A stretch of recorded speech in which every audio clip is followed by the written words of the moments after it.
The opinions expressed in the video you are about to see are solely those of BoatTest.com and its test captain.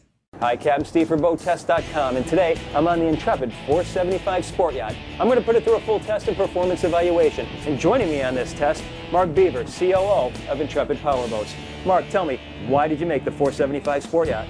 A couple of reasons why we do the outboards in a boat this size is it makes the power to weight ratio a lot better. Inboards versus outboards, everybody knows the maintenance issues involved in that. Plus you get a nice sport yacht boat that actually handles, it's fun to drive, cruises at 40 miles an hour, gives you all the extra room that the inboards normally would take up. Well, let's get it underway and see how they've done. Here we have a quad V8 installation. You can go with triple V8s, quad V8s, or quad 6s. Now, Intrepid did a really nice job on making such a comfortable and ergonomic helm. I find that I'm most comfortable when I'm standing up behind the helm, but if I do that at idle speed, I find now that I'm looking right at the windshield frame. If I'm sitting, I'm looking through the windshield. But of course, once you're cruising, you're at about a 5-degree bow high attitude anyway, so none of that's a factor.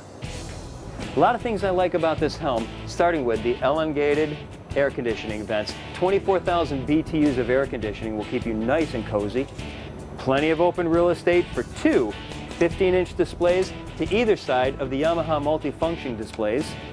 Individual engine trims and collective right on the engine control. Down below, waterproof electrical switches, trim tabs, windshield wiper.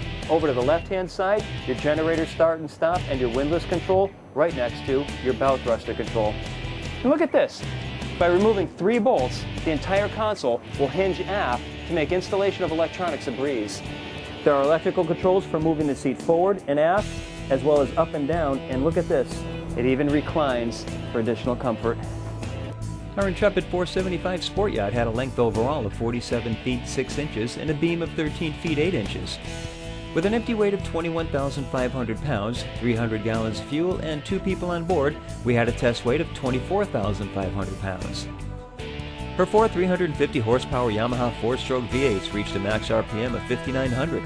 That had us running at 50.4 knots while burning 132.6 gallons per hour for a range of 164 nautical miles.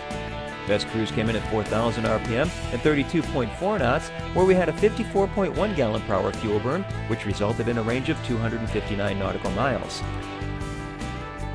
For acceleration, we reached planing speed in 4.4 seconds, passed 20 miles an hour in 5.9 seconds, 30 miles an hour in 9.2 seconds, 40 in 14.4 seconds, and accelerated through 50 miles an hour in 21.3 seconds. Handling the 475 is a joy, so let's start with the basics right off the bat.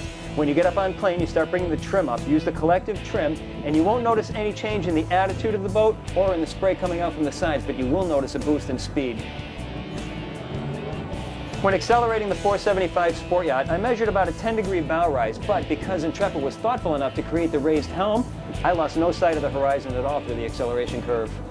Always when I get on a boat with a stepped hull, I wonder whether it's going to have any degradation in the turning performance. So I put the 475 into some high-performance turns, and it was absolutely glued to the water. Puts into about a 10-degree bank so everybody stays nice and planted. You don't feel like you have to hold on for dear life. I did bleed off a lot of speed, so the correct way to enter a turn is to drop the engines down, add speed, enter the turn, and as you come out of the turn and recover, then you can back off on the speed once you come up on plane again. One of the things that impresses me the most about the 475 is its handling characteristics. It's such a solid feeling boat, and try as I might going through our self-generated wakes, I wasn't able to get any water on the windshield. The water just throws well out to the sides. So that's our full test and performance review of Intrepid Powerboats 475 Sport Yacht. For BoatTest.com, I'm Captain Steve. We'll see you on the water.